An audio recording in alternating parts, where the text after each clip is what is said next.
Guys, I'm Steve. Welcome back to the channel. Welcome back to another video. If it's your first time stopping by the channel, hit that subscribe button. Trust me, you won't regret it. If you're a returning subscriber, as always, guys, welcome back, and I do appreciate the support. This morning, I seen some news on the Mahogany Jackson case. You guys don't remember Mahogany Jackson? She was a young lady out there in Jefferson County, Alabama, that was brutally beaten, tortured, and eventually shot in the head and dumped at an illegal dumping site in Jefferson County. These 8 people, in fact, they're over here. These 8 people that you see were charged with the horrific death of this young lady. Now, they've been locked up for a while. And new news has come out today where the state is, or they're seeking the death penalty for these 8 assailants. And I can't say I feel the least sad or upset about it. You got multiple boys and multiple girls, men and women, young men and women, out here attacking one person. If that's not savage enough, they recorded it. This woman was sexually assaulted and everything. How much hate do you have in your heart to do that to somebody? Let alone somebody that looks like you. People like saying that, so it sounds cool, so fuck it. But you understand what I'm saying. This is a terrible crime. You had 8 devilish individuals and nobody tried to stop it. Take a look. Here's a recap of the story.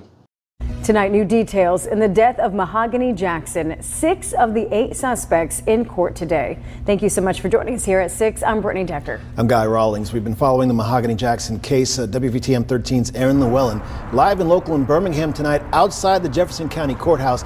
A lot of the details too gruesome to talk about, Aaron.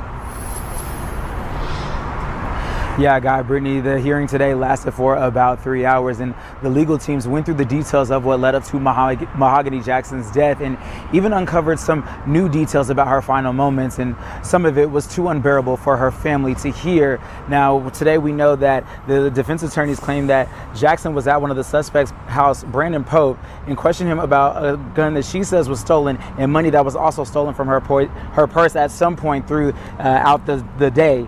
She even made him strip to prove he didn't have it. Now, Pope told Harris to do something to her because she made him strip. Now, the detectives working the case say Jackson was assaulted multiple times throughout the time she was being held against her will. Now, both Jackson and some of the suspects' families were in the courtroom today for the detailed hearing, some of it becoming emotional. Now, District Attorney Danny Carr says her family might be disappointed some of the charges were reduced or thrown out, but they are one step closer to justice.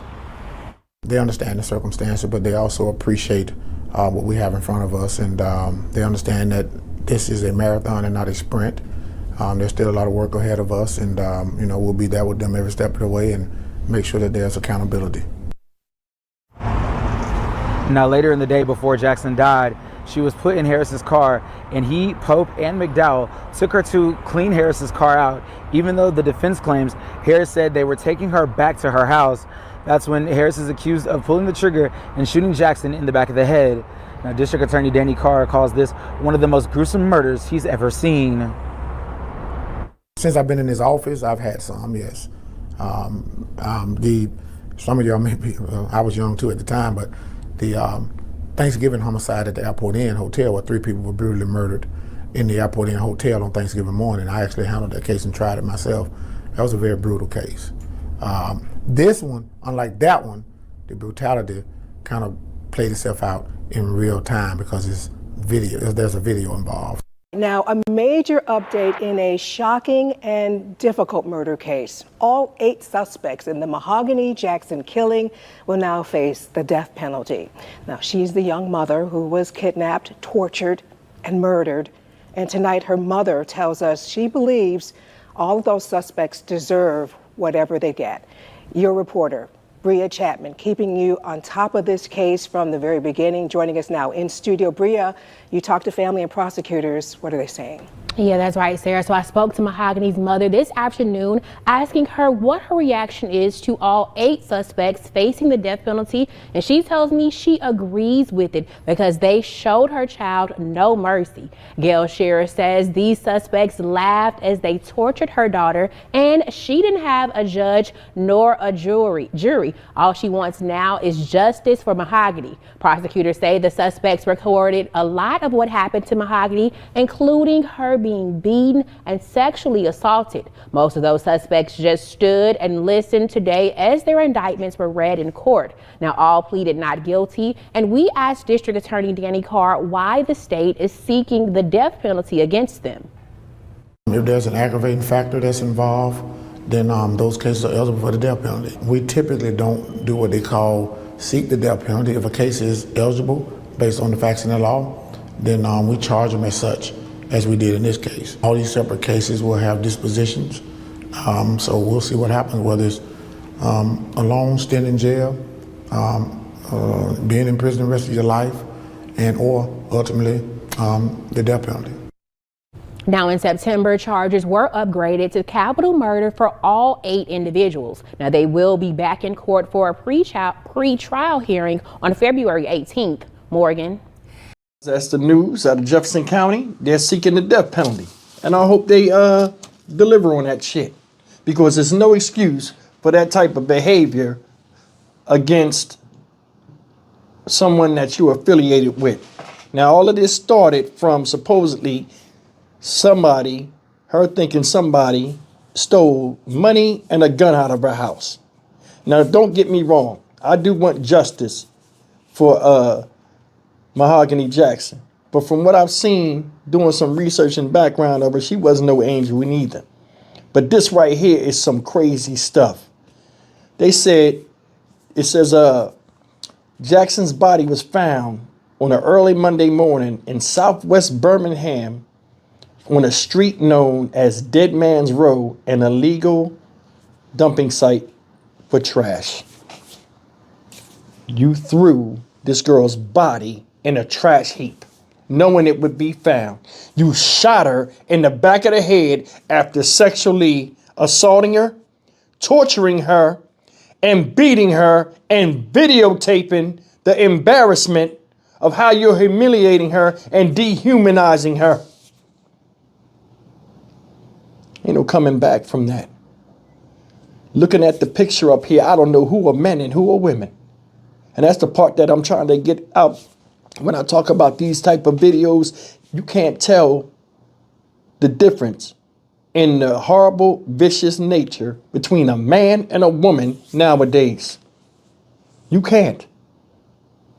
You mean to tell me all 8 of these people had an extreme hate for this one girl, yet they were over her house and hanging with her? That's why I don't put too much loyalty in the word friendship when I was younger. Especially nowadays, people change like the weather on you. And this right here is a damn shame. I'm more than sure that these 8 individuals, at least one of them, laughed and joked with this girl at one time. What's crazy to me is she pulled the gun on the dude. He called one girl for her to do something about it. So you called the girl because this girl did some crazy stuff, which I don't agree with what she did, pulling the gun out, making him strip and all this other stuff. But it's a long history with these folks. Either way, man, to have it come to this and to have it go down to where the ultimate hate comes out for what you have for a human being is unleashed by 8 people. How do you have the guts to watch as a woman videotape or video on your phone another woman getting sexually assaulted? Look at all of these people up here. They look like nobody gives a shit about them. I did a story earlier today about a woman that beat her kids up, juggernaut female. How many of these people you think see up here come from broken households filled with violence? Think about it. To be violent like that, inherently violent, you got to see violence. Just like to be men, you got to see men. Hurtful. It's hurtful. This is a tragedy. Could it have been avoided? Could she had, eliminated just dealing with them people? Sometimes, a lot of people don't want to walk away from different spats they have, and other people pile on.